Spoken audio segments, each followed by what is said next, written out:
Okay, now we're live. What's up, guys? Welcome in. Hello. Hello, everybody. Sorry for the technical difficulties. Oh boy, I might be doing Hello, more of that. hello. That's probably me. I'll meet. No? Is it good now?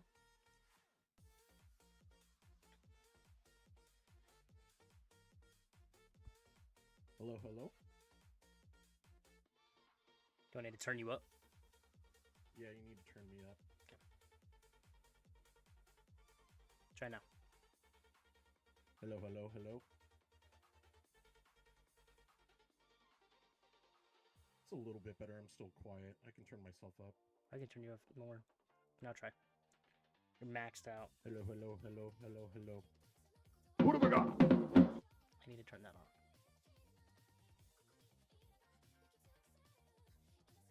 What about Chef? Can we hear Chef real quick? Chef, you mute yourself? You gotta unmute.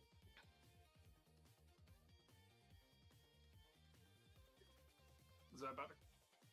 There we go. Okay, I thought I was the echo, but I just got a lag on the video watching it. Oh, right, because you're watching through.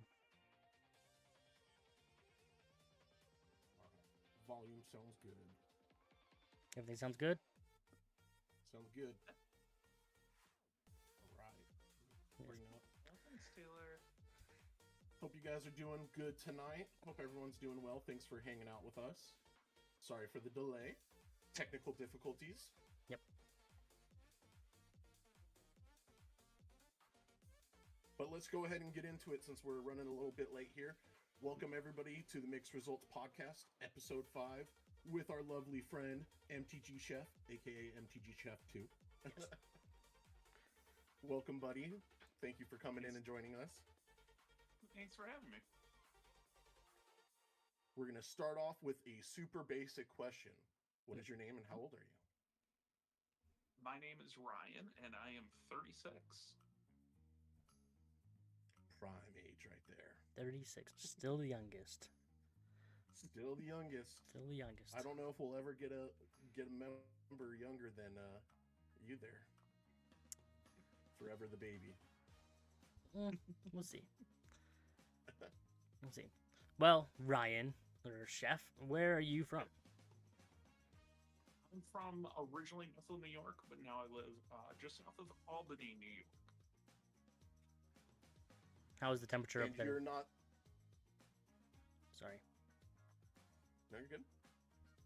It's blistering like 12 degrees, but we get a lot less snow here. Okay. We get maybe like 18 inches a year, where we would get like 10 feet or more at Buffalo. So, Okay. So you're definitely not a city boy, right? oh god, no, I'm country through and through. Do you I love ever city get to... You love the city food. So I was going to say, do you get to go and visit the city often? You know, it's a nice drive for me, about like 25, 30-ish minutes, and there's good variety. Some really good Indian places, got some African cuisine, Japanese. I have a very diverse palate, and so does my youngest. Oh, interesting.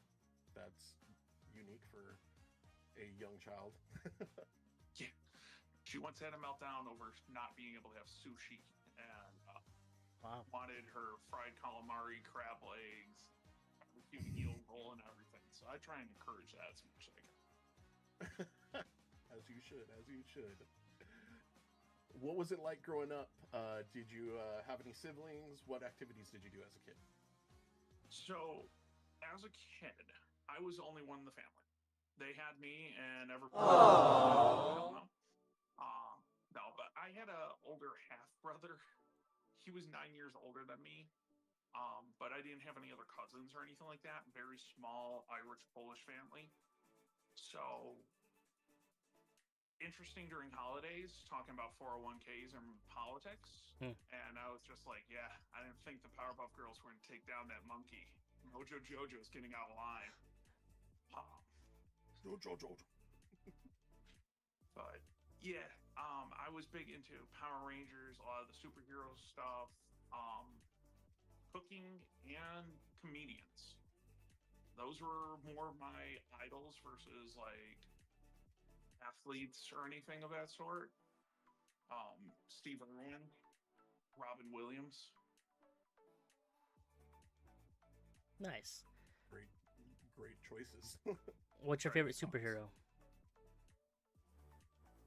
Okay, so it's a blurred line of being a superhero, but it happens to be Vegeta. As somebody who's gone through their own past of trauma and an advocate for mental health, there is a few times I've posted it, but if you watch his story arc where he goes from a father who valued only strength to a dictator that told him strength is everything to following a buffoon who wasn't this royal, powerful bloodline, he redefined his purpose in the world and who he was meant to be as a man by the time it hit the third saga, the Majin Buu saga. And he hugged his child for the first time, realizing he's never going to come back. He's not going to be able to see him, his wife, and everything, and just wanted to save everybody with his power.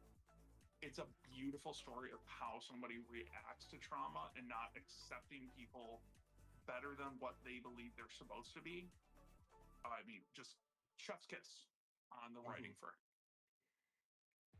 I agree. Vegeta's an awesome character, and I love that you did the non-traditional superhero.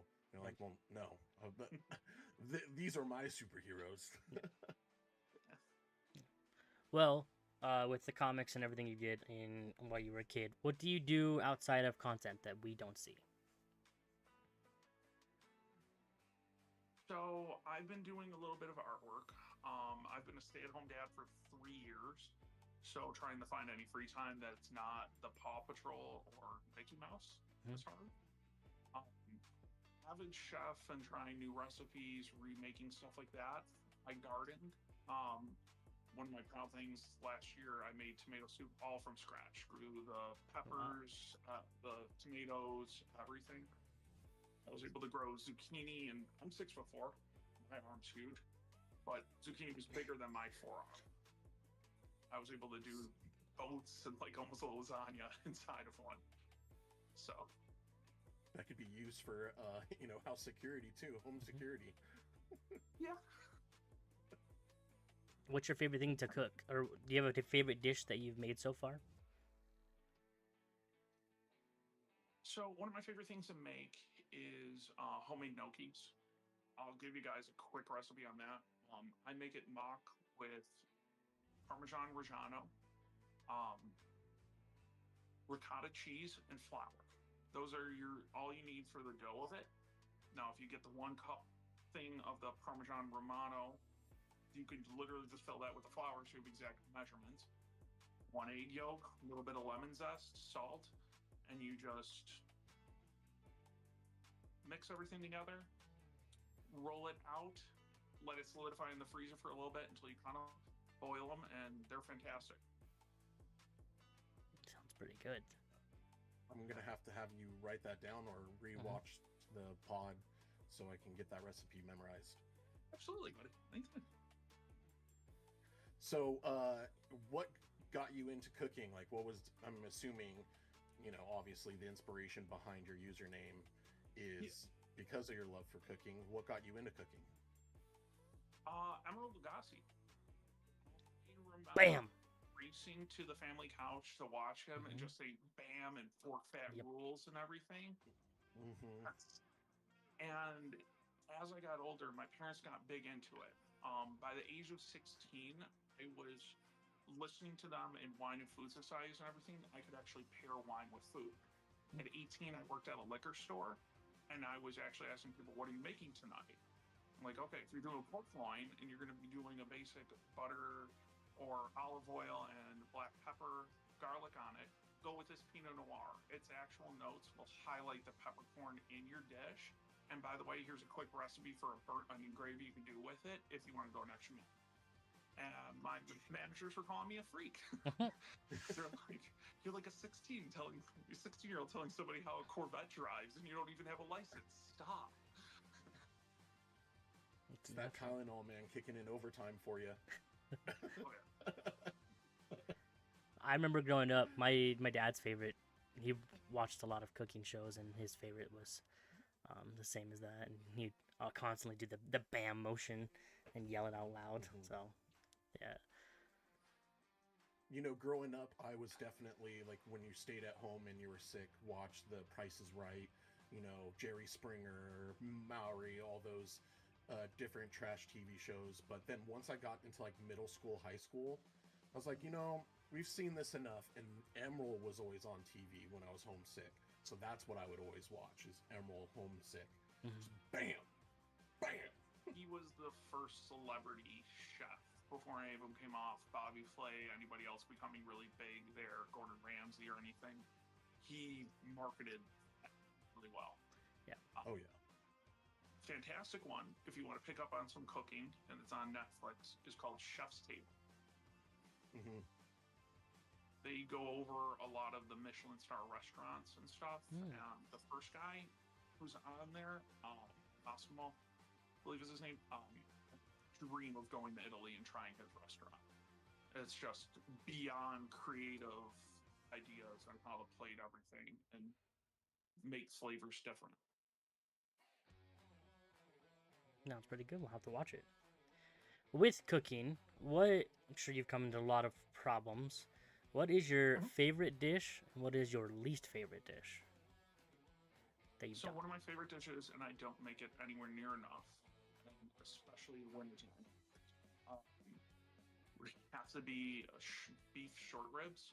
There's a fantastic recipe that I like to do with pancetta, onion, and mushrooms, Mhm. and it's so aromatic that it makes the house smell so fantastic.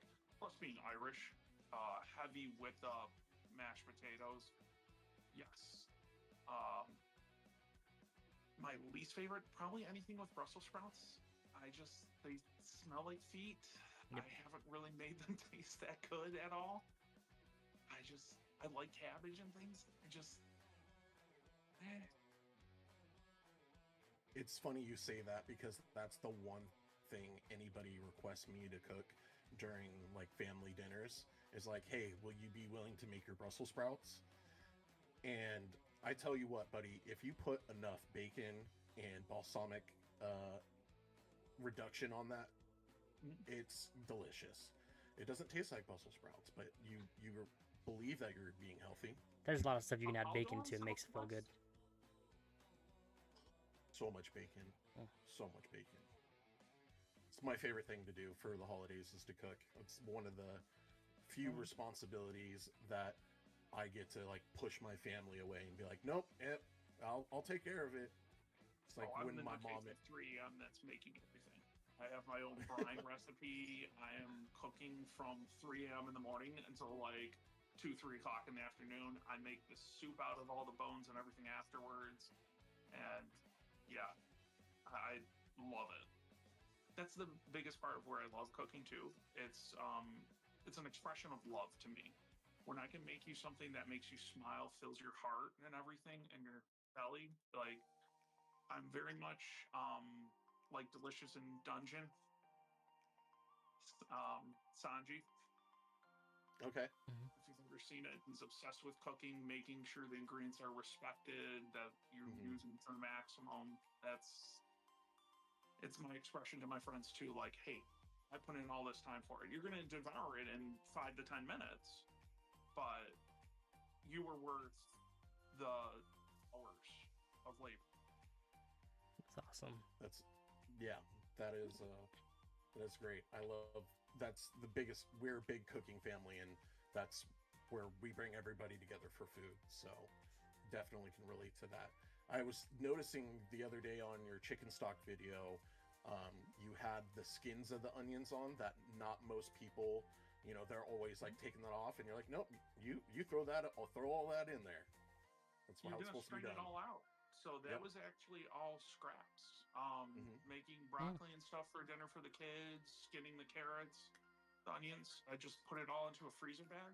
It lasts for about 2 to 3 months that way. You just boil it with some bay leaves and some salt, and it's better than just throwing it out. I want to see you do a little bit more of those like easy, quick dishes Mm-hmm. as some video content. You know, if you're doing it anyways, you should. I think you should share it and get some people into the kitchen and stop buying so much food. Yep. Going out to eat all the time. That's fair. Yeah, especially for me. Might be, Back in the kitchen, coming out that's tomorrow why. then.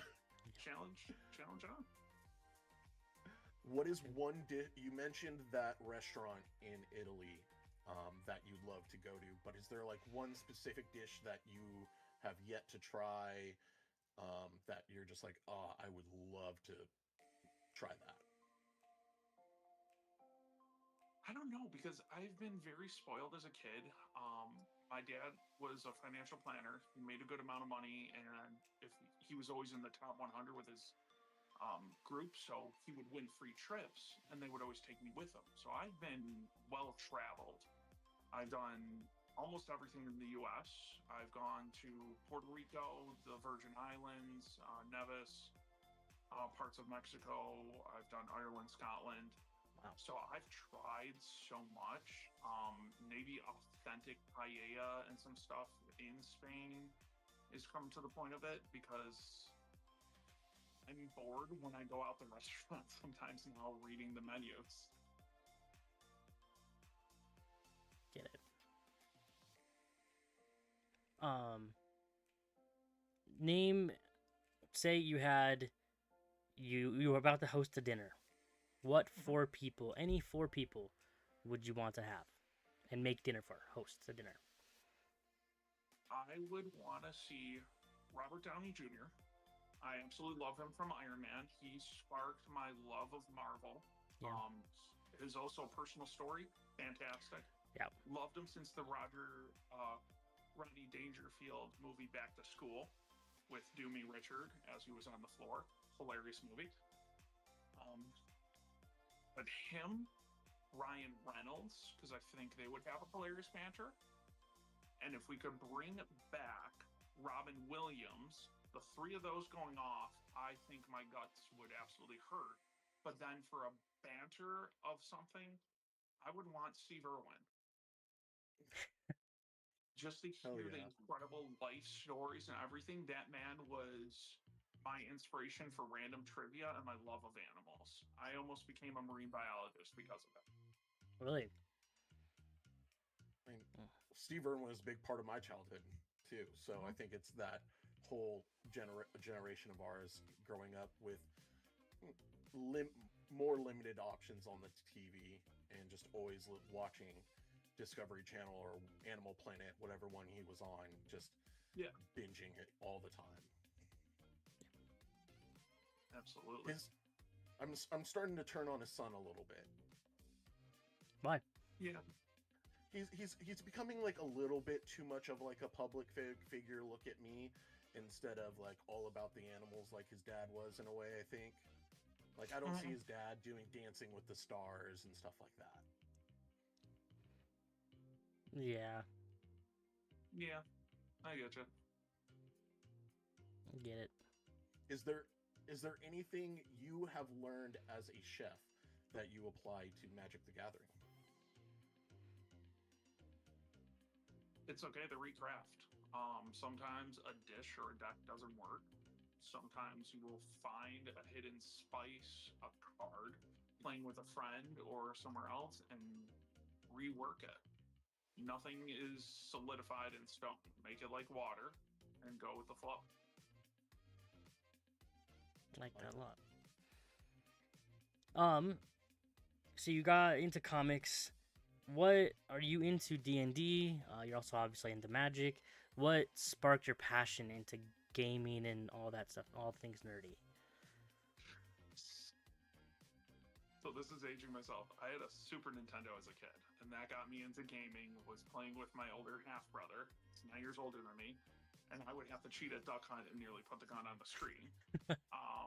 He got me through too many of the Zelda levels, but I was like, I did it. and then my dad got us super into it. He literally canceled 3 appointments and installed Command and Conquer on his work laptop after yelling at us that we're not allowed to play video games. And at that point, it was just game on.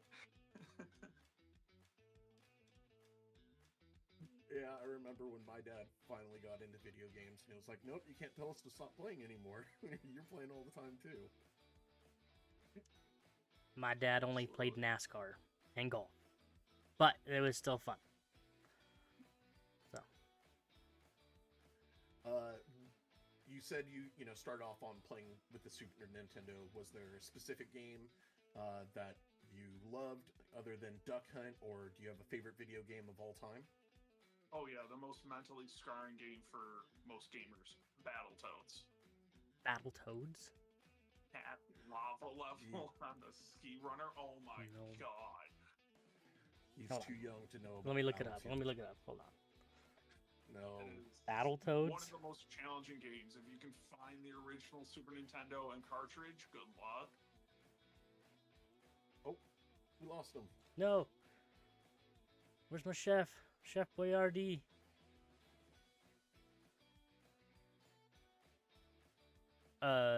We'll be taking a quick intermission, guys. We'll be back. Never mind. Chef is here. Am I there? You're back, but no camera. There we are. Okay. Let me grab some. I think that was just low power and turn it off. Battletoads. 1991 video game. Yes, you just won't understand. No. I did play, and my friends and I would binge and do all-nighters playing, Frogger.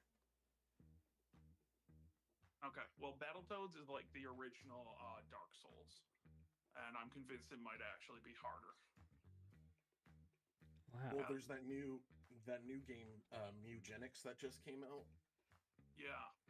That was made by the makers of Binding of Isaac, and the creator 100% of the game in 250 hours, and his lead programmer or designer, it took him 500 hours. So I think we've gotten a new game on the Mount Everest of hardest games to complete.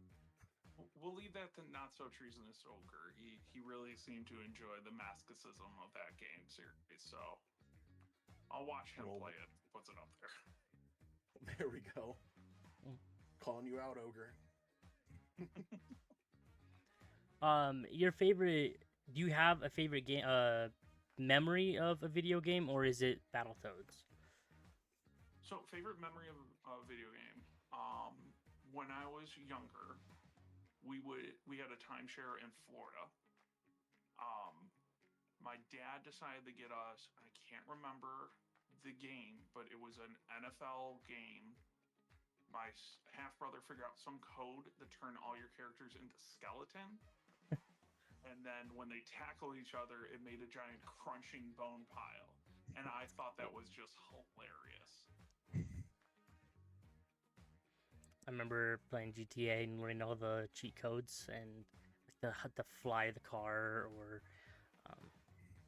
get a bunch of weapons. So, yeah. Something tanks out of the sky and everything. Yeah, exactly. Cheat codes were a problem for me as a kid. Don't put a Game Shark in front of me. Game Shark. I'm gonna use all of them. Oh, you don't know what a Game Shark is? You guys are... Oh. It makes you just want to swallow them up and hold them. Like, oh my gosh. What is it? A Game Shark. Game Shark? It was basically a plug-in you can put into your controller or to your console that allowed you to access cheats for various games. Really? It reprogrammed the game, so you could even on a Game Boy Advance put in and have Squirtles appear in the wild back in the red and blue eras. And it would break things, though. Yep. So you have to be careful. Wow. Yeah. It was a great invention. People will never understand. I will not, I guess. Moving into a little bit more, maybe serious subjects. What's a moment where the community support genuinely surprised you? Honestly, with I want to say Lonnie and Voivode and everything, but I've had a lot of recent struggles in my life, a lot of a huge season of change, and there's been a lot of people who are here watching this right now, people that I'm talking to that actually called, checked in on me in a time frame where I did something really stupid, even deleted my old account. But just people that I've never met in real life cared more than blood relatives or people that I have. And I honestly really thank you guys a lot for that. I've said it during one of my lives and everything before, but my kids really wouldn't have as great of a dad right now with everything that's on my plate and the stress if it wasn't for all of you guys. So I do mean it when I say in every single one that I love you all. I'll see you in the next one. Love you, Chef. Love you too, Love bud. you too, buddy. Everybody, I think. go ahead. Go ahead. No. I miss him, and I don't know what happened. I'm not going to try and turn it into the search, but Torch Cards and you, Nick, were two of the people during my very first one that called, checked up on me, texted me, and everything. Sorry, Kevin, you weren't there at the time. I didn't know you. I'm sure you would have. No, You have a heart of gold, too. That's okay. That's why I'm so glad you two met, because you're wonderfully similar people like that who decide to radiate instead of drain, and that is unfortunately uncommon in this world. But yeah, you, Nick, and Torch Cards, if anybody knows where he is, I've been trying to reach him. I hope he's all right. Yeah, thoughts out to Torch. I've been trying to get in contact with him myself, and I haven't been able to. But wanted to kind of go back to, I think it's because of how great and caring of a person you are. Like how much of a genuine, open-hearted person. I've had several conversations with you over the phone, and you always apologize that you're willing to share more than you think I'd care, but I care all about it. And the fact that you're comfortable enough to let me into your life and be vulnerable with me, it means a lot to me, and it makes me feel comfortable doing that with you.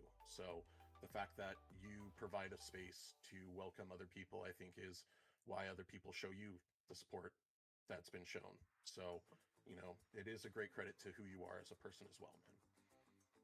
Thank you. There's a lot of inspiration in that, because a lot of people here step up and do that. I mean, when Taylor had her issues, you donating as much as you did and everything, Fat Jesus setting up that live for all of it. I mean, there's no one I can think of that ever fell short when people needed them in this community. That's a beautiful thing. So proud to be with you guys. I'm proud to have you with us. Likewise. Away from the serious talk, a little silly question, but if you could live in any game or movie, what would it be and why? Sounds absolutely insane, but Borderlands is one of my absolute favorite insane games ever. The gunslinging coming back just seems really fun. Plus, I want to meet Tiny Tina and make her chocolate chip cookies so bad. That is one of my favorite video game characters ever, and I could just see literally like Brick having her on my shoulders blowing the living shit out of stuff. It'd be so much fun. Did you ever get to play Tiny Tina's Wonderland? Oh yes, I played every one. Yes. I actually want to get a Crimson Lance tattoo on my arm. I have ideas of mix up different tattoos that I want to get. I was gonna get the Teenage Mutant Ninja Turtles with Shredder, Splinter, and the Foot Clan all in the background, and redo one of the scenes from Fight Club. I had some ideas of Cool. Goku and Vegeta stepping out of the car like in Supernatural, but it's them instead of Sam and Dean. some random funny ones. Like, this is the stuff that happens and I can't sleep because all of a sudden at 3 a.m. I'm like, this would be funny. Or what if we ate pancetta, made a fat washed cocktail out of it that led into some weird chicken dessert for like chicken dish for dinner? And I just keep going. So I sleep with a notepad at my bed most nights. I was gonna say you gotta have something to keep all these good ideas Mhm. written down at least. Yeah. And sometimes it's cooking, sometimes it's tattoos, sometimes it's magic decks. Well, it sounds like you've got quite the inner voice in your head, always kind of going on talking. Do you give it a Yeah. sound effect? Does it have a different voice than your own, or are you just in there having conversations with yourself? Is it Steve Irwin? It's multiple voices. Because one of my favorite Crikey, things mate. as a dad too is practice doing little voices because I just love you so much. And you could do a lot of different things with a book. I read to my kids, and every character has a different voice, and I could just flip Awesome. in and out of it so well. I've done it for years for them. I wanted to do voice acting for a period too, Mhm. mostly to meet some of those people and just like geek out. Mhm. Yeah, any of the people, oh my god, if I met the voice actress who does Naruto, I would absolutely flip and lose it. And probably everybody would be like, why are you going gaga over this old lady? Um, but yeah. Well, she's done so many voices too. She's not just Naruto, right? Fucking badass. Yeah, she's done quite a few. Yeah. Honestly, IMDbing her long list, but there's so many of those people that do that stuff. The same guy who does Vegeta also does from, oh, not Seven Deadly Sins. Black Clover. He does one of the guys on there, the samurai one that shoots void energy and everything. It's just really cool. Some of that anime is cringe. Don't hold that against me. But his character is freaking badass. Nice. We all have aspects about our life that are cringe. We've just got to embrace them. There's other people who will love those parts of us. Yeah. With life, what has been the biggest piece of advice have you ever gotten? So it's of recently. I forget who told me it.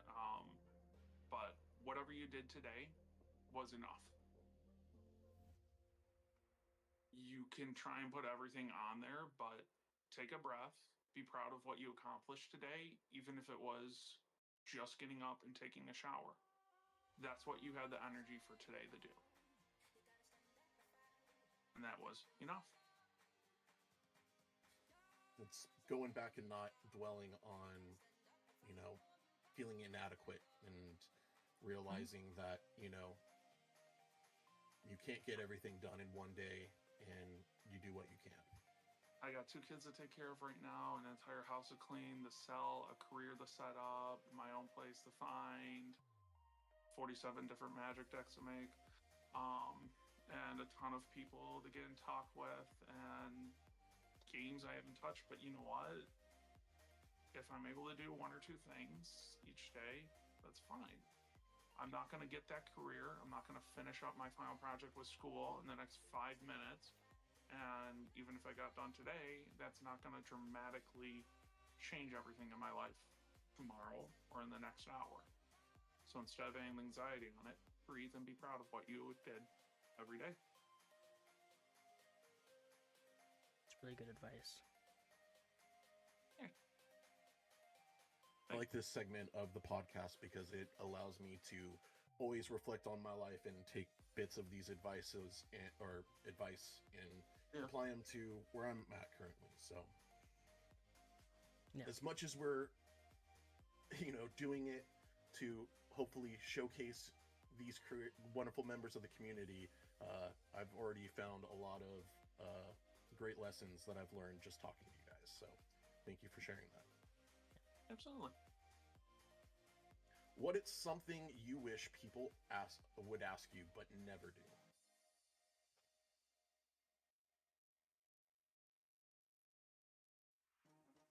I don't know. I just like looking to people in general.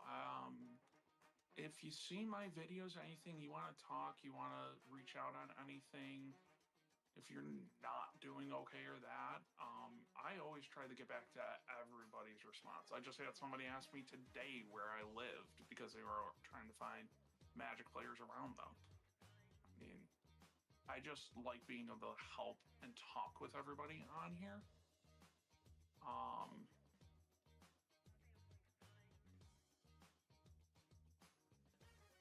yeah, I don't really know. It's a good question. You just want more people to feel comfortable talking to you. Yeah, because honestly, Reaching out. there's no judgments. I've made plenty of my mistakes in my life. I have done really smart things. I've done incredibly stupid things. I, as a kid, thought when I was skiing that I could be like the X Games and attempted to do a helicopter. And with no prepared anything at all, somehow didn't break a bone. But, I've done even stupider things than that, too, that I'm not going to share on here out of embarrassment. Yeah. You know, um, I like to try and be a safe place. And if I don't know something, if I'm not the one for it, I will be nothing but purely honest and help you in any way that I can.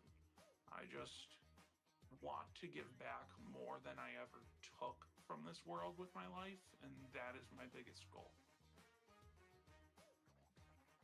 That's a beautiful goal to have. Yeah. Thanks. It's too much selfishness in this world. We need more people who are selfless. Don't get too emotional on it. There's a song by Ed Sheeran, Supermarket Flowers, I think it is, where he talks about his mom's death. And there's a line in there that resonated with me that said, because people can either choose to radiate or drain.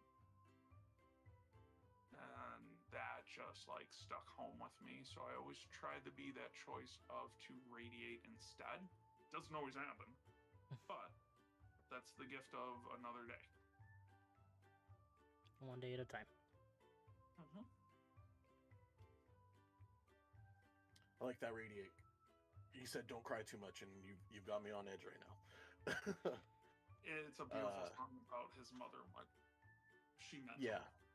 So, And anyways. my mom obviously meant a lot to me, and one of the symbols that I have for my mom is a sun because she radiated. So that's very fitting. Thank you for sharing that with me. Yeah, absolutely, buddy. Well, Chef, Ryan, what's something you wish people asked you but never do? We just did. Never mind. What is the one thing you're interested in that most people may not know? Sorry. So I am super into animals and useless knowledge and stuff like that. Like, for instance, in New York, it is illegal to walk around on Sundays with an ice cream cone in your pocket. Only Dang. Sundays. Now, if that happens to be a waffle bowl, it's not illegal. But in your But a pocket? waffle cone in your pocket. You can walk around with it in your hand. But is the waffle cone with ice cream, or is it just a waffle cone? Oh, with or without. But the second that goes in your pocket, and it's a Sunday. Wait, are you talking about the actual Sunday, or the day Sunday, or ice cream Sunday? The day Sunday. Okay. So if you're walking around at 11:59 p.m. with an ice cream cone in your pocket in the state of New York, you better get that shit out. Another fun one for you too.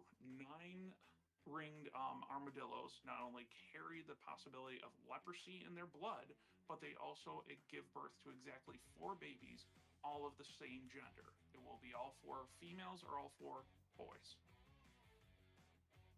Never different. I can see you and Taylor going head to head with these animal. I was just thinking about that. Do you have any bird facts for Taylor?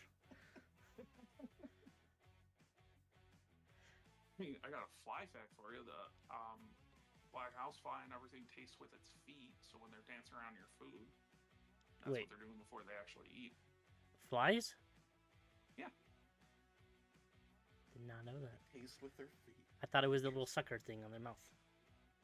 No, their tongues are basically located at the bottom of their feet. Ooh. vampire bats have to urinate as they drink because the iron in the blood makes them too heavy to take off. Whoa. Again, Steve Irwin fan and just a weirdo with my own cable TV. And the Tylenol is strong. Oh yeah, they popped the Tylenol and said, "Here you go. This is easier. Stand in front of the screen." I could see you just doing a We know random trivia every day. Oh yeah, I might actually start doing that. That'd be cool. just start doing the crossword, the Mhm. daily crossword. We know some of your favorite foods, but favorite drink and favorite snack. Like, say you're going to the gas station and you're picking something up. Non-alcoholic probably has to be Mountain Dew Baja Blast with a live volt. Big Mountain Dew fan. Snacks. There's one up here called Jack's. It's just a stronger cheese flavor than Cheetos. They're not like that common around. So something, if people were to want to get care packages of love, I could definitely throw that in there. Just saying. Looking at you, baby boy. In the next one. You put too many pounds on me for my birthday one. I think I need a break from the foods. If you want a nice coffee, PB Fit blends really well with coffee, and you can mix in a little bit of sugar-free maple syrup, get your peanut butter fixture. It does, if you do a better sweetener, maybe not the maple syrup for you, but a sugar substitute in that, fantastic together. Unfortunately, I don't drink coffee. I have described this feeling before, but coffee makes me feel like my bones are sweating. That is alarming. Yeah, right? That's, It makes me get the feeling just talking about it.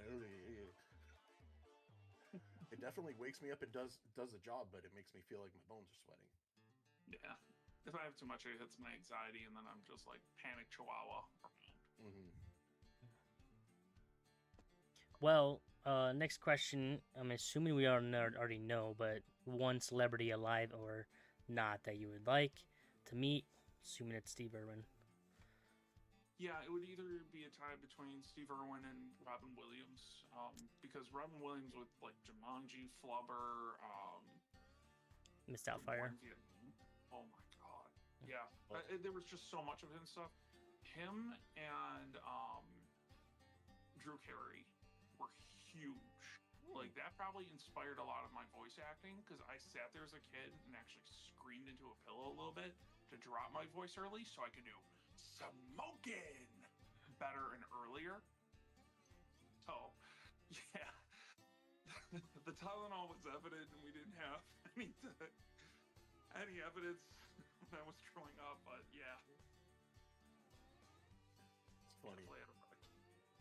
But very good, solid big three. I think all three have been said, I think, at least once in every episode. Steve Irwin, Robin Williams, Jim Carrey, absolutely, yeah. The Tylenol triangle. And I think a lot of people have been saying Mountain Dew is one of their favorite drinks, so I think that has something to do with it too. Because I know both me and Mix love Mountain Dew. While we're Do you have a favorite one? Oh yeah. Code Red. Code Red? Baja Blast is too, but it's got to be from Taco Bell though. I don't like the cans. Yes. Or the bottles. It tastes different. Yeah. I like the Voltage one, but doing mixed drinks with it. I have one that I do that's called a Zombie, and it's basically a boiler maker with that. You just try and make it a little bit sweet, and it ends up looking dark green. That's cool. It'll definitely have you tripping with the kids going trick-or-treating. I know a guy who used to drink cowboy margaritas. Okay. And that's just Mountain Dew and tequila. Yeah. That'll do the job. My favorite, Baja Blast from Taco Bell, I think is top tier. You can't. There's just something about the OG Mountain Dew no matter what. Yep. It always hits. But I am still a firm believer that they have changed the recipe in Code Red, and it used to be way better. So Code Red, when it first came out, was phenomenal, and then Livewire, the orange one, again, it's you don't really see it anymore, but that recipe has changed, because that used to be like my biggest addiction, and I don't like orange flavored stuff. But Livewire, oh yeah. Okay. We didn't get to ask this at the beginning of the episode, where we usually break it in, and since we're talking about food now, pineapple on pizza, yes or no? Yes, in the Deadpool way. What? You have to have a balance of salty and sweet. So, with the pineapple and black olives, can be good. Or No. dessert. That's worse.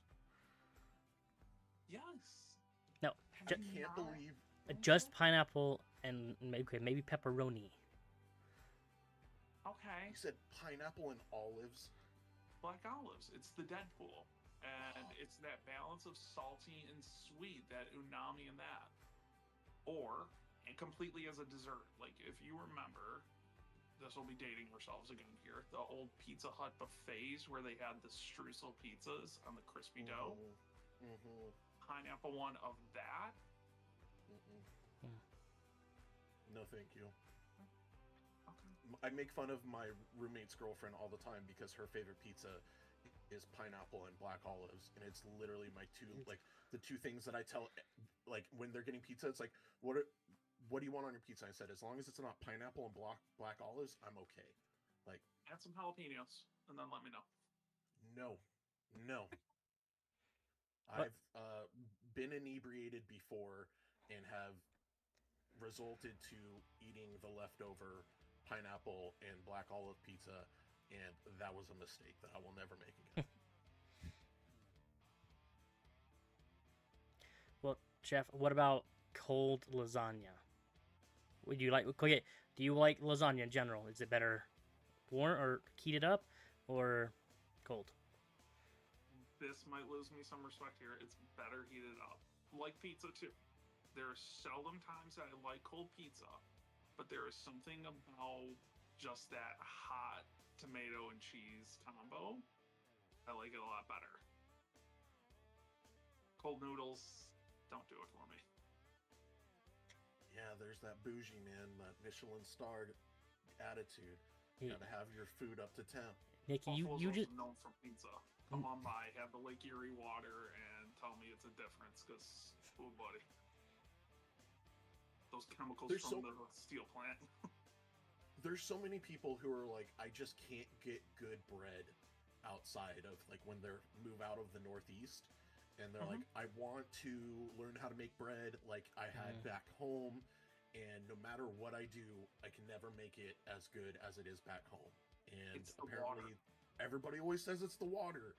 It is. It's the minerals and everything in there, because most of the really good pizza places, as disgusting as this might sound, use tap water. Yeah. And just something on the buffalo water, whatever they did when those steel plants were up here and dumped all their crap in there, just added all the extra Tylenol triggers. Well, I mean, there's only a few places in the country that, like, when you bring up drinking tap water, they're like, you drink tap water? Like, in California, we don't drink tap water. Our tap water is disgusting out here. But, like, you just go up to Oregon, and it's like, dude, what do you mean? Like, drink it from the faucet. It's delicious. And it is. I don't care. Phenomenal. I drink it from the tap. I don't care. Water's water. In my opinion, I can't taste the difference. That's my thing. As long as it's cold, I need just my ice and everything in it, and then I'm good. You guys can't tell me that Dasani and Arrowhead don't taste different. Oh, they do. For me, it tastes the same. And everything else. No, there is a slight bit difference. There's the minerals that are in there. It's got a bite. Biting my tongue when I drink. It's got a bite to it. Water's got to bite you. It's the first time it's ever been reviewed that way. I could care less about water. As long as I can drink it, it's fine.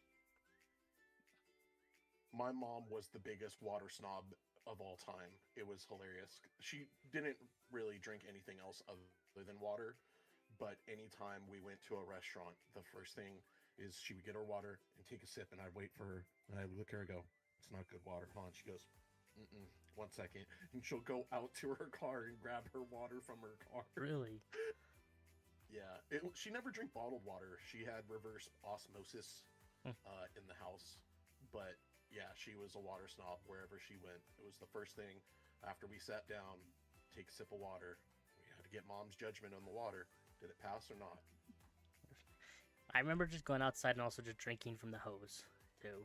Sometimes if I was also lazy and I didn't want to get a cup or anything, I just went to the hose. I may not know Game Shark and Battletoads, but then you're gonna bring up hose water. Oh yeah, I was an outside you know child. what, that brown chunky bit that came out first was the real flavor. Oh my gosh. Come on, Just- Calvin. I know you guys live in different parts of the country, but we would have water fights all the time, water balloons, squirt guns, the hose, and you'd be running around all day, and instead of like dipping inside to grab a drink of water or call mom for the Capri Suns, it's just like just dousing your face with hose water. It was Don't amazing. Exactly. Super Soaker too much. I'm thirsty. I remember saying that with my friends and hitting each other. And the times of not drying off with a towel and just laying on the hot concrete. Simple times. Simple times. Simple times. Who or what or who has been your biggest inspiration in your life? Family wise, one of the biggest people that I really wish could have met my kids was my grandfather. He was a really kind and great guy. I've always been a bit of a nerd. I mean, things like this, it was destiny. It's But beautiful. when I would stay with them overnight, they would give me $20 so I could go to the store and do whatever with. I found somehow before the days of Google on phones and everything, Kevin, going through the yellow pages. Oh, they even say MapQuest. Advertisement. I found a place that sold Pokemon cards. This was an 8-year-old on a mission. And I remember it was the first time they released the fossil set. We drove out 40, 50 minutes with a map and a highlighter and everything marked like a terrible comedy. Found the store. I bought 20 packs there. The amount of joy from me opening that. He bought me another $20 worth and said, "Don't tell your grandmother." And the store clerk was just like, "He's so happy, just take the box." Oh, Hindsight, if I could have sealed that, I would have been paying off like some student debt, but whatever. But yeah, I opened that stuff up right there and was squealing. so he was just So anyways, he was hugely father figure in your life. Yeah, he was always there, and I spent a lot of time with him. We were the family that stayed back and took care of them as they got older and everything. In fact, when I got my first car, was partly because he couldn't drive anymore. My first new car, I should say. I traded my old used one. I traded in his Buick LeSabre. And I got a Toyota Corolla, and I would drive him every week to cribbage. And I know that was one thing you talked about too. But he was a cribbage champion and would win a lot of money and went on to some tournaments and everything. Really? So, yeah. So do you know how to play? I don't. He gave me a book and everything, and I wish I would have learned to be able to play with him or just sat down with him on it. That's one of my big regrets with him. But that man loved his peanut M&Ms, cribbage, and the New York Yankees. So those were like his top three, and me. But, And me. Meh. Casually slide that in. Yeah, my grandpa was into cribbage a lot. So much that he was so fast at it, he'd get upset when I couldn't do the math so fast as him. That was one of the reasons, because I was just like, it's a little too polished up there in the head, Grandpa. Like, you gotta give me a second. Yeah. I'm adding and reading cards. Lo and behold, now I'm doing that, and all this blight stuff from the new set, trying to figure out how that all still works. That's why I think I said last time, or one of the other lives, that I'd want to teach my grandpa Magic because I want him to feel the way I felt about cribbage. Oh, I know. Come on, he Kevin. would 15-1, 15-2, and a run for 3. Yeah. Yeah. Get it together. Gosh. He would run Olaboroid and doubling season and all this stuff and be like, what do you mean? Just add it up. It's 96 to the third power. That card on there up to the whatever power, he'd be like within 3 seconds and be like, that's what it is. That new math card they're coming out with, dude, they'd be Yes. perfect at it. Well, yeah. That's Like, that. it's 20 cards. How do you expect me to read all these small words in this little box down here? They put a whole novel down here. How am I going to read this? He was the sweetest too because we'd be watching, I remember during the Cell Saga, and it was specifically the episode where Piccolo was left alone on Earth, and he obviously doesn't give a shit about this. He's just like, it's grown men in tights hitting each other around. I don't get it. But he looked over and he's like, oh my god, Piccolo's all alone? I was just like, thank you. He understands me. Validation. Okay. Well, that is it for our questions. We're gonna leave it open to the chat right now to ask any questions they want to. While we're waiting for questions for them, and Chef, do you have any questions for us, or anything you want to bring up right now? I want to bring up just a few things and shout out because there are some really cool people in the neighborhood on here. Neighborhood. This is the community. In the community. Thank you. Navy Cow Designs. Get your orders in quick.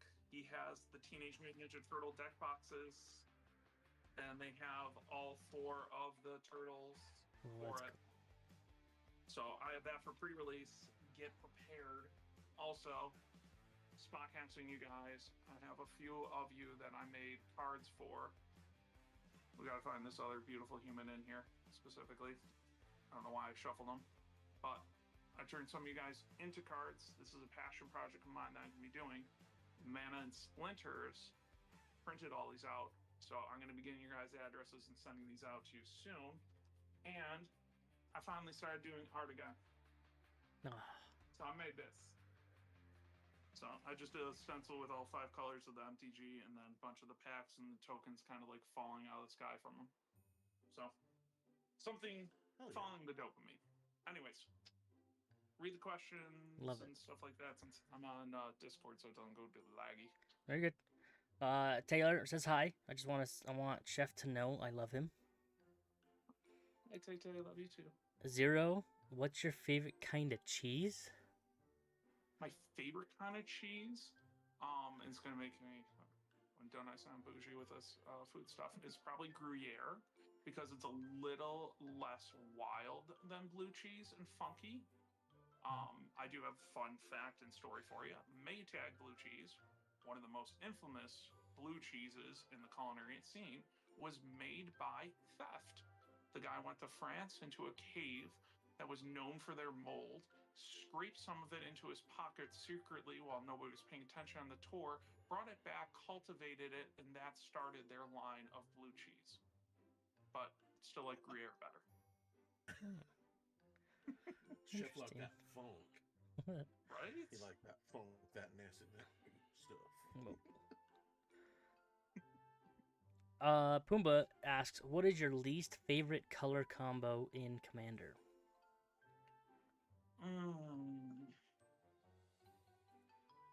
Probably mono blue.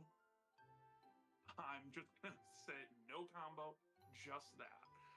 Because my friend who got me into it has a deck called You Didn't Say Please with the Chief of Compliance. And the deck runs around him, maybe 3 other cards, and every single counterspell in the entire game. He made it because his 18-year-old got way too mouthy during one of the games. Granted, it was a proxy deck and everything. It was really cool what he was able to put together, his idea, but he talked so much smack and shit that he was just like, I'm gonna make a game where you don't get the play. I love him. I'm inspired by him, but I'm concerned for it. That's one way to put somebody in It's their place. it's so funny how so many people's like introduction to Magic, the person who introduced them, is like the most toxic player ever at the Well, start, and it's just like, how did we keep playing this game? he was trying to be kind, and my first introduction when he told me about it, I played again when I was in like middle school, but it's been like 10 plus years. Yeah.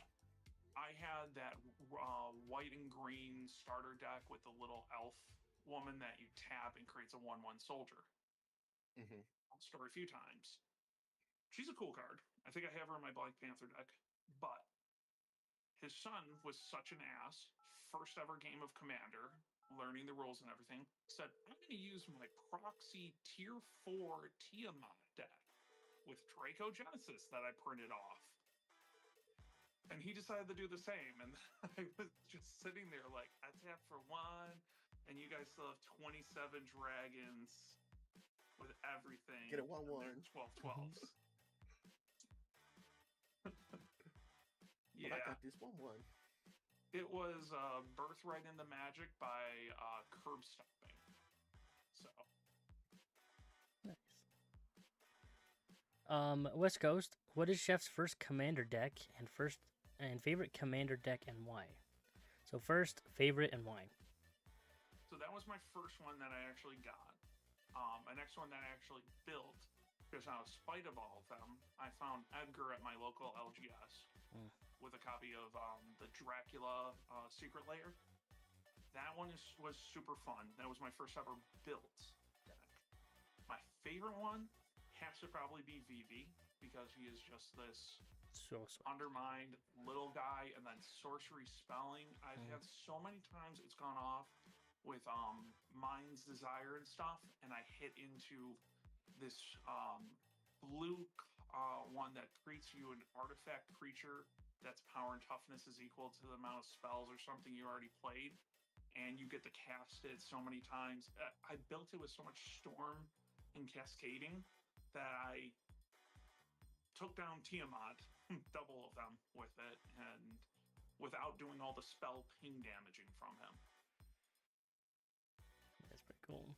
Storming off. Nice. Storming. So good. Mamanita. What is the story about you making? She said grizzlies show up on people's FYP, but I think she meant glizzies. Glizzies. So, being the D20, one of my other favorite human beings on here in a bunny, have some friend that's doing a competition of how many hot dogs do you eat? Because somebody brought up the fact of like, oh, American eats 70 hot dogs a day. So I just sent them random pictures or 70 hot dogs a year, not a day. Jesus Christ. I was like, whoa. Wow, not maybe my ex. Anyways. I just started sending them pictures of my lunch and all that. I just bought a bunch of andouille sausage and that, and kept sending them random pictures of hot dogs now. Well, he actually asked the next question is, what is your glizzy count? Glizzy count right now, buddy, is at 6 for the year. So we're pacing ourselves. It hasn't been 4th of July yet. That's the... So it's hot dogs throughout the year? Yeah, and I feel like 70 is a low number, maybe because I'm thinking of that summertime barbecue, hang out with friends. I can eat 1 or 2 in a meal. I also have kids, so that's like fine dining to them. That and Kraft mac and cheese. Yeah. I can tell you I've maybe eaten a total of 10 in the past year. Like, I don't have anything wrong with hot dogs. Now, if you asked me a few years ago when I used to run the German beer hall, that was like 1 a day. So There's you're so still many times. averaging 470 a year, even with that. I mean, I worked there for 6 months and ran it for over a year. So that's probably a good close to 600 hot dogs that I had in that 1.5 year time span. Not even kidding. Yeah, you're still averaging above. Need to get that number up. Oh no, I think I did. I think I have a lifetime guaranteed now. Next question: Fat Jesus, do you play board games? If so, what's your favorite? Monopoly does not count. I don't know why it does not count. I really love Monopoly, and everybody hates it, and it sucks. So I'm Monopoly's starting the to get best. my kids into it if they can get patient and sit down. I used to really love the game of life as a kid. Mm. That was one that we play as a family every once in a while. But usually they're too hyper and wild to actually sit there. The 3-year-old's feral, and then my 7-year-old's just like exhausted from the day when she gets home from school. So I'm trying to get weekends to be that family time game. I used to really love the I don't remember what it's called, like the rat game where it had a little like Mousetrap? mousetrap. Yeah, that was my favorite. Yeah. Growing up, I felt like you were either a Life family or a Monopoly family. Like I went to my friend's house and a board game came out. It's like, do you want to play Life? And I was a Monopoly family. I was like, do you have Monopoly? And it's like, no, we don't play Monopoly. It's like, what? People just didn't like how long it takes, and yeah. When my brother was in middle school, he got to move to a different like apartment of our house. It was a built add-on from my grandpa, and so that's when he got to have his friends and his own space away from me. But we would have like 3-day long Monopoly games. Yeah. Like it would just someone get low, and come right back, Mm-hmm. and that was the best. That's like somebody Sitting there. playing Blasphemous Act in a 3-hour already long game. Yeah. Like, No, we're just sitting it's there 3 a.m. listening I to wanna go to bed. Nelly, Ride With Me, if you want to go take a ride with me. We're just sitting there bumping to the old school R&B and hip hop music back then. It was great. I don't know why anybody wanted to play a 45-minute game of Life Yeah. when you could play Monopoly for 3 days. Mm-hmm. Because it could be 3-4 winners in the time you finish half a game of Monopoly. Yeah, but does it feel satisfied? Do you feel satisfied after winning? 3-day win, 3 days of winning or winning at the end. It's much more gratifying than a 45-minute. Yeah, and it feels way better to just like completely bankrupt every single player. Yep. And take everything they have instead of Life just being like, oh, you had a better life than me. My life wasn't so bad. Did you not see the irony of that? And then looking back and be like, how the hell did I end up with 2.8 million? And right now, I'm getting bankrupt over another freaking universe's bound set coming out. Very true. Swagnar, how do you prefer your steak? Oh, it has to be medium rare. It depends upon the cut. If it's a flank steak, because of the graininess of it, the texture and chew, medium rare. But one of my absolute favorite dishes is steak tartare. We had somebody who made that for us before with a quail egg and everything in it, and that was just fantastic. That sounds pretty good. I think that's a very loaded question. It's like most people always think of, steak in the traditional sense, like, your typical New York strip or a ribeye or something like that. But, like you said, steak tartare, burnt ends are amazing. Oh, yeah. And so it's like, Because if it's barbecue, then it absolutely has to be done like that. Brisket is one of probably my favorite things. I can't wait to get a smoker again and be doing that because I'm the weirdo at the grocery store that buys like 4 or 5 turkeys and just has them and cooks them throughout. There's nothing better than a properly done smoked turkey leg eating like a barbarian. A medieval. That might be more American than apple or blueberry pie, in my opinion. The least American thing about me is I don't like turkey. Okay, challenge accepted. So I can't do turkey. I love my I love my mother to death, and she was not a great cook. and there were some things that she just believed she had it down, even though we would tell her several times, no, Mom, your turkey is bad. I know you put a lot of effort into it, but it's not good. It would, Mine, when I cut into it, plays the YP drum set noise because it's that moist and juicy. Yeah. So tune in a year, folks, when Unexpected feeds me Brussels sprouts that I will enjoy for the first time, and I have him eat my birds. Love you, though. I love you, buddy. B Grim has a question: worst MTG mechanic / deck type, and best mechanic / deck type. Best mechanic type, I think, is Eminence. It is so underrated and not in enough sets or anything that comes out. It's such a cool game-changing effect to be able to have your commander play with everything, even if it's not fully on the battlefield. Mm-hmm. Changes threat levels a lot. Worst one, I think, is Stacks. I cannot stand when we're playing a casual level 3 game. No offense, Mr. Gnome Boy. But there are ones who play it way worse. Yes, you make a bunch of gnomes and do some crazy stuff, but your turns don't take 30, 40 minutes. No. If you are playing a stacks game and you don't know your turn Mm-hmm. and what you're going to play, by the time it's gone 3 people, 4 other people if you're in a big group, don't play your deck. Nobody wants to see you figure out summoning 80 creatures and taking 40 minutes to say, I think I have an infinite game-winning combo now. Like Appa?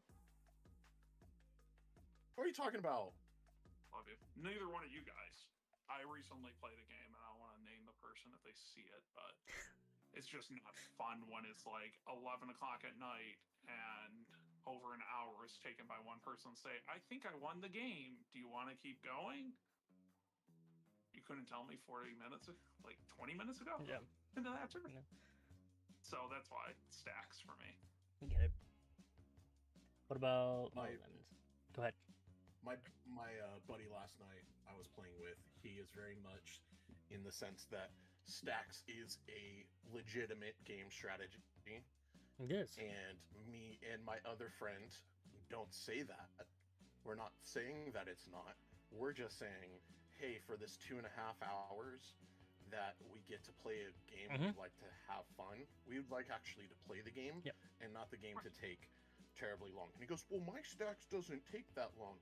And he goes, no, it doesn't take that long for you, but now I have to brain rack my head around how I'm going to play spells in certain sequences that I'm not used to playing them in, or I can't play them at all. And half the time it's like, I cast this, and they're like, nope, you can't because of this, this, and this. I'm like, just Yep. let me do it. How graphic can I get on this? This might not make the YouTube. Maybe save it. I can always cut it out. Go for it. Stacks is like having that lover that requires an hour and a half of head for an hour and 45 minutes of fun session. You get all the pleasure, and I get to sit back and do the work or watch. No, thank you. It needs to be mutual here. A little bit. Yep. I can be a giver. I can. But there needs to be something too. He was a very generous lover. Mhm. Mhm. West Coast. Terrible question after that. Sorry. What is Chef's favorite way of cooking hot dog? I love a good charcoal grill. Mhm. I don't think there's anything better than an all beef hot dog on a charcoal grill, getting those nice lines on there. Microwave is a last resort. Man, I hate boiled dogs. Yeah. I don't know. Boiled meat's just. I'd rather have it barbecued than charcoal. But I went to New York Comic Con, and the carts of hot dogs, dude, they were incredible. I don't know. It was really good for me. I don't know what they do. Compared they put to- something into us. Yeah. They're not like an average boil. They're not like an average steam setting or whatever's on there. And I think the buns have a lot to do with it too. Oh yeah, I think they 'cause steam they're them just or keep barely them warm. dry. Yeah. Yeah. I will not. I don't think I'll ever do that when I go to New York. I think Sea marks. Just try it once and then give it to a pigeon if you don't like it. It's Mhm. okay. Yeah, they're cheap too. I think the dirty hot dog water. I just can't. I can't ever get around it.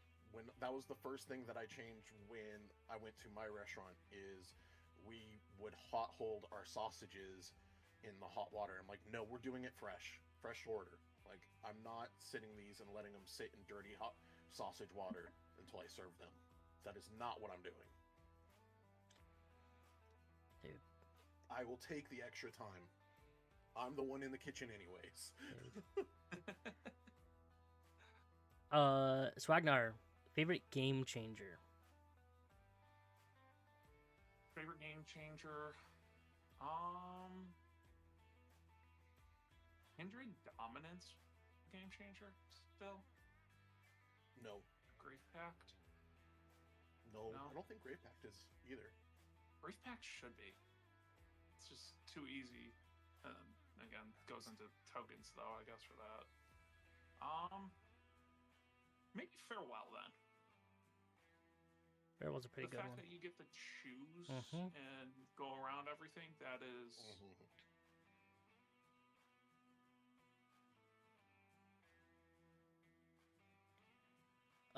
My go-to is Gifts Ungiven. I love Gifts Ungiven. Gifts Ungiven. nice.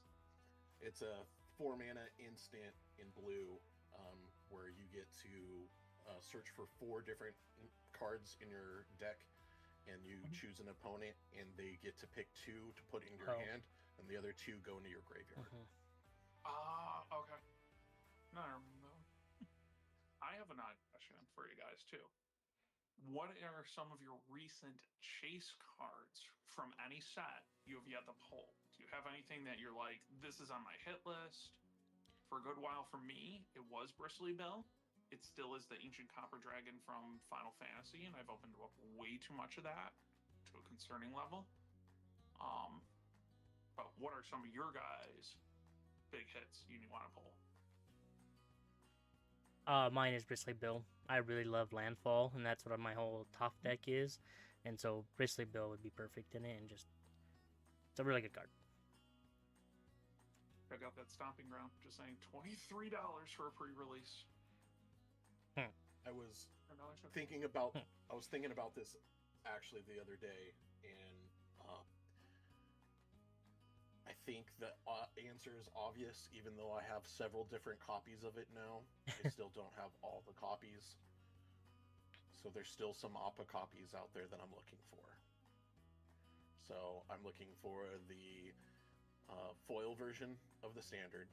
I'm looking for the showcase art, the one with the scroll, the stuff in the background. Okay. I'm looking that for non-foil and foil. I want every copy of Appa. Now, do you need to pull them yourself, or are you? I mean, I would like to. I still have not pulled a single one.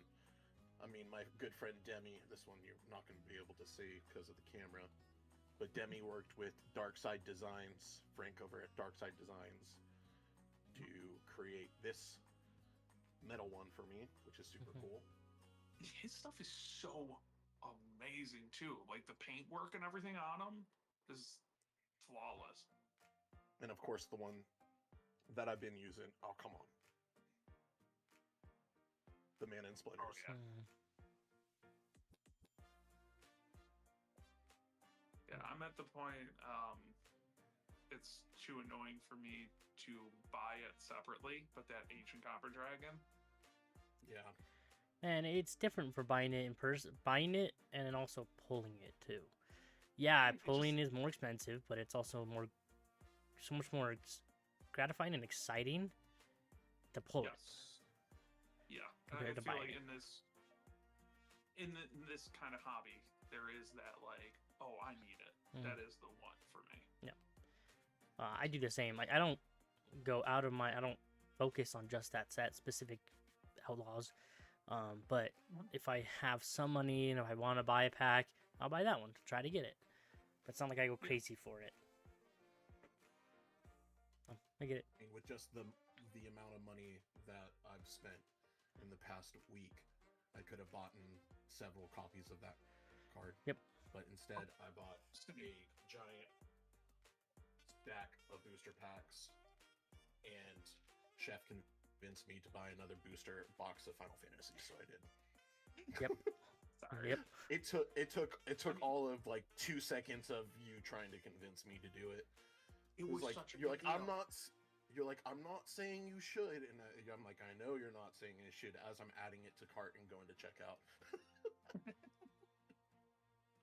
When you can find those, I'm an avid person to hunt for those too. And if anybody does want me to hunt down a certain set for them, I'm more than willing to do some extra work. Just be patient with me. I'm the king of putting too much on my plate and being like, I can handle it. I got the 2 kids, groom the dog today, mow the lawn, make a meal, dinner for everybody, and also do all this stuff. But I will always hunt down some of that stuff because I have a few good trusted places I research all the time. From the Final Fantasy, as we were talking about it too, the box, I opened up the Ristic Study and the full extended different art of Vivi, 2 of those today.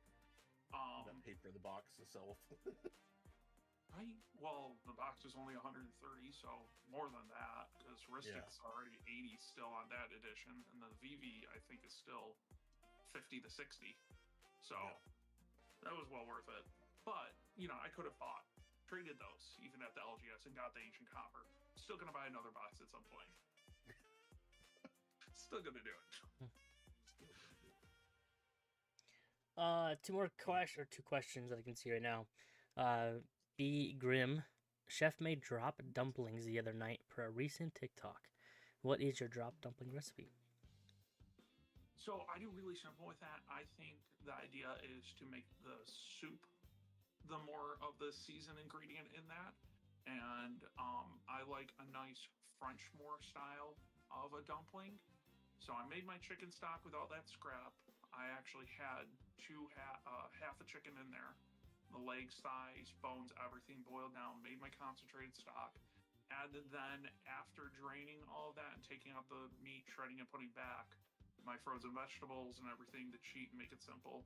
Corn, peas, carrots, green beans. Italian seasoning, parsley, extra garlic in that. And then the dumpling is just like flour, salt, water, and an egg yolk. You separate that egg yolk in with the flour and everything makes such a big difference. Get that to the tacky level that you want. Kids have fun with it, almost like Play-Doh. And then just drop it into the lukewarm water, crank it up to a boil. And it absorbs everything as it cooks in there and just becomes this fluffy pillow of deliciousness. My mom used to just take Biscuit mix and mix it to a certain consistency with water and then drop it in. That works too. What's that? Nothing wrong. It was one of my favorite meals.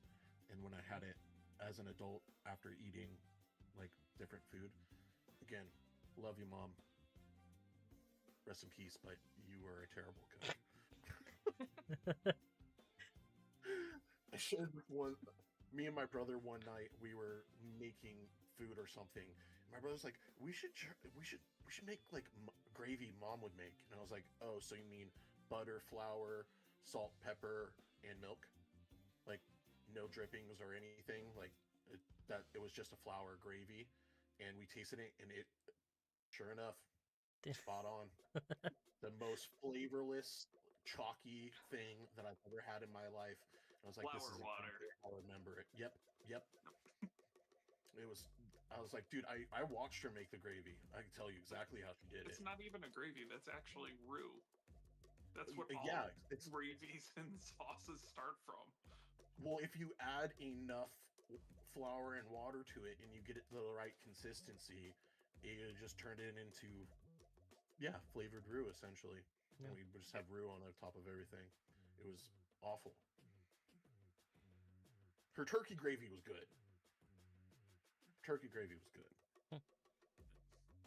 My grandpa always needed himself a good giblet turkey gravy. Needed it. It was a must.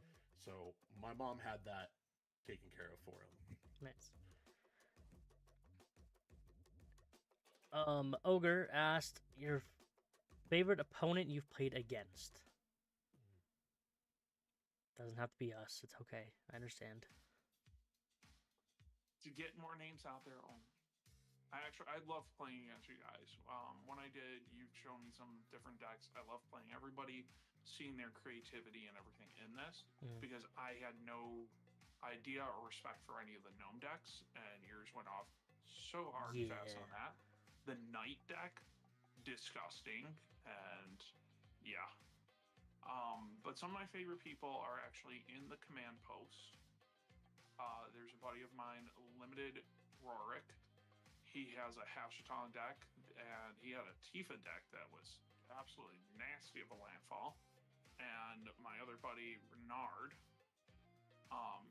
he's just such a kind soul to play with that helps people get some of their stuff off, but he has such strong decks that it's just like, okay, I was helping you, now you're not gonna be nice with me, and just wins the game out of nowhere. Homebrew is fun to play with in there.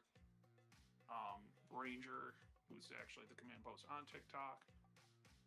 There's so many of them that I want to say on there because all of you guys have had such unique things. Taylor's always a problem. There's so many people that I want to play with though and see on here, which is why I made that blind commander challenge to just get to know people, actually partially the revise inspired by you guys with this podcast, because I figured we'd turn it into a live on TikTok, and then I get to just ask them questions, talk about life, and make a new friend out of it. Yeah.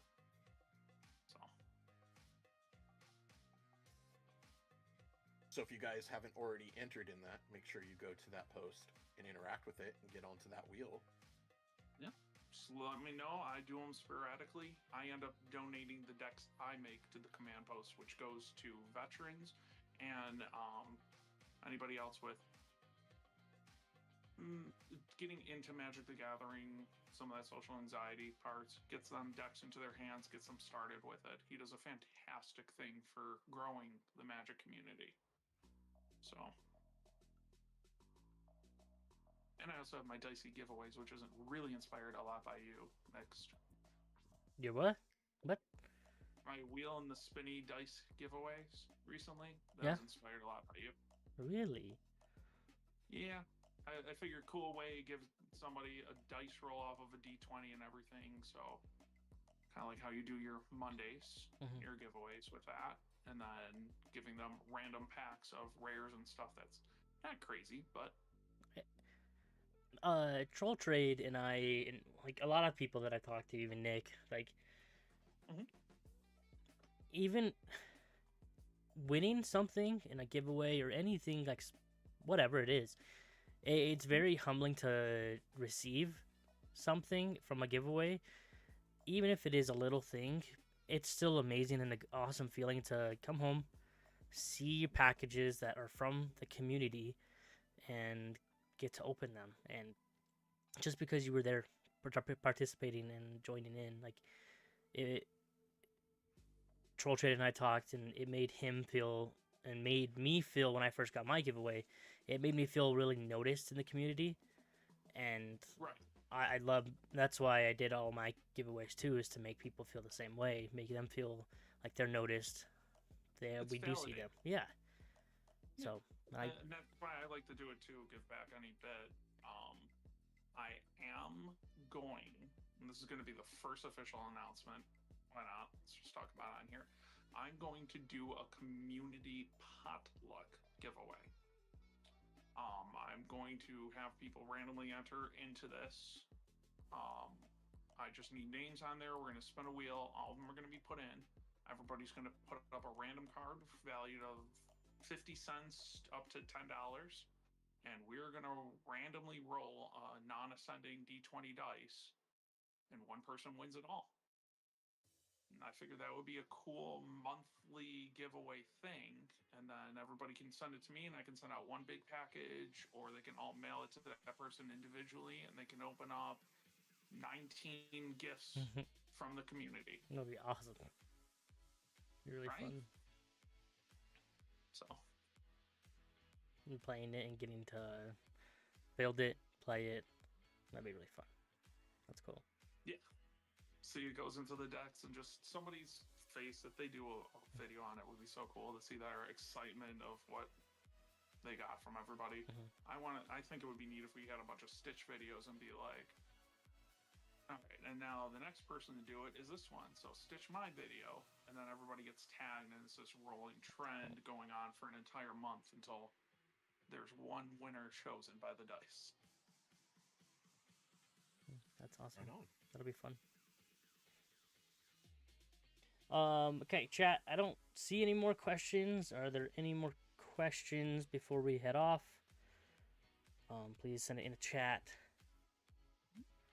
And if anybody's ever down to play a game of Commander, just DM me. Hmm?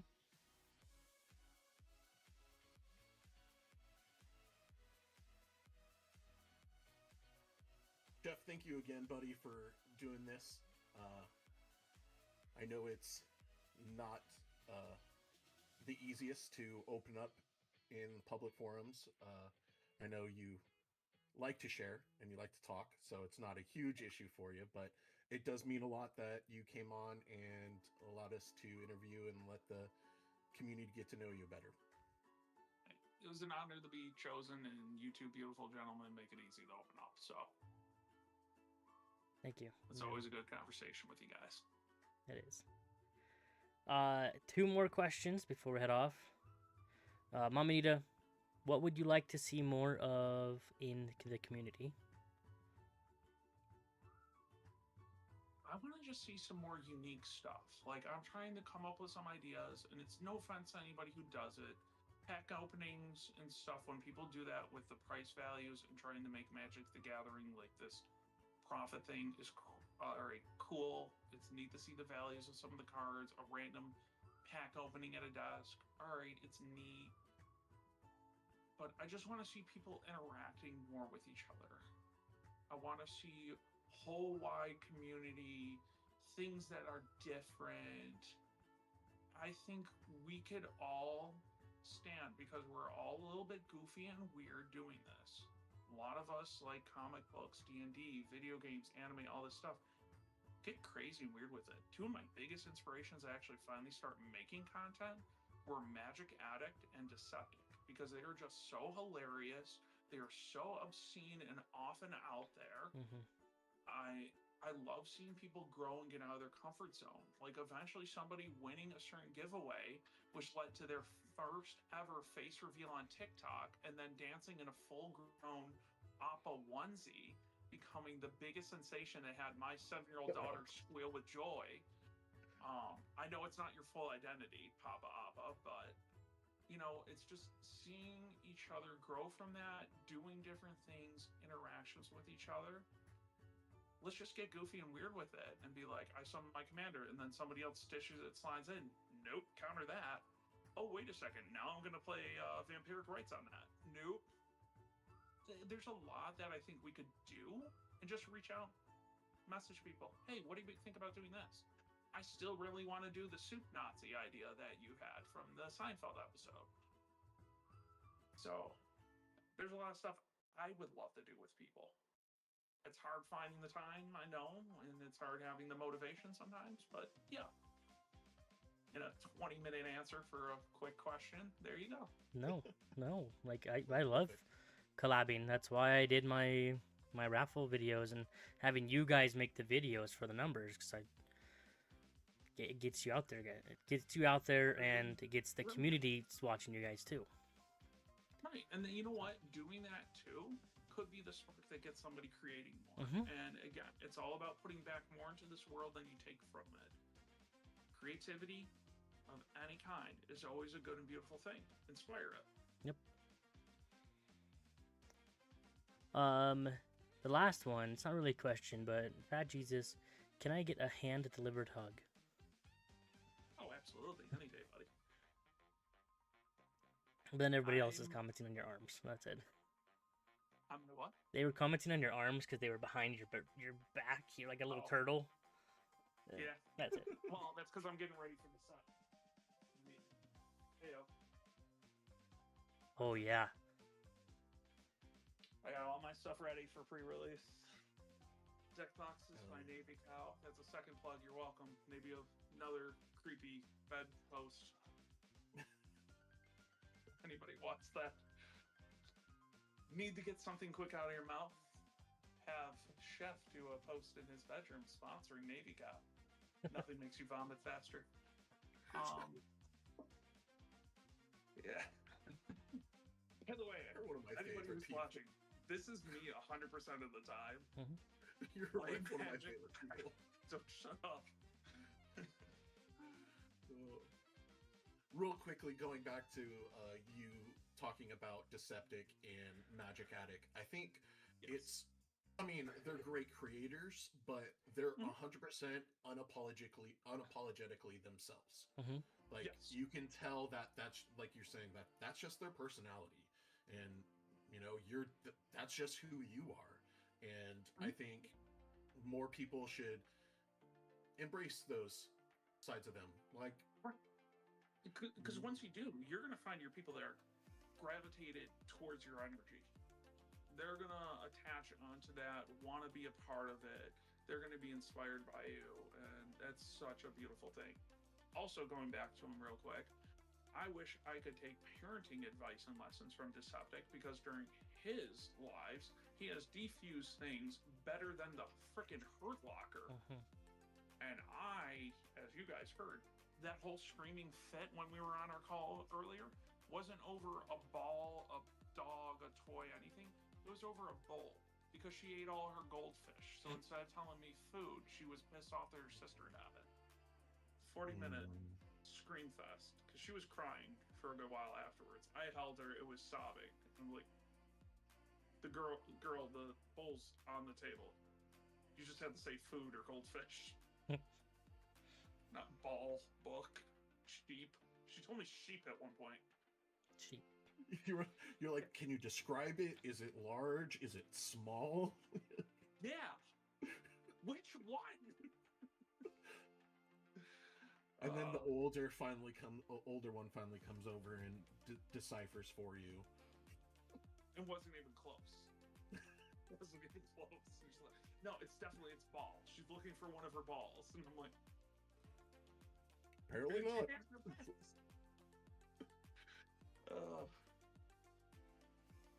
I can't wait until they're older, because the youngest one wants to marry Rubble. My oldest one wants to marry Donatello.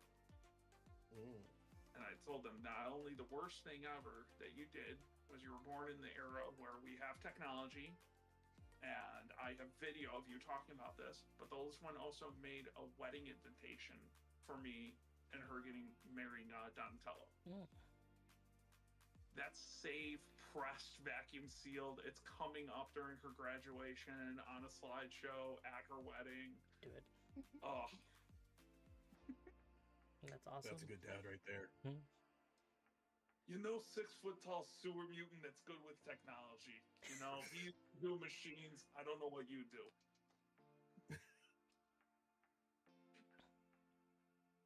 Get it. Well, I think that's it for the questions. Before we leave, do you have any questions, Chef, or anything you want to bring up, talk about before we head off? You guys want to play some Commander?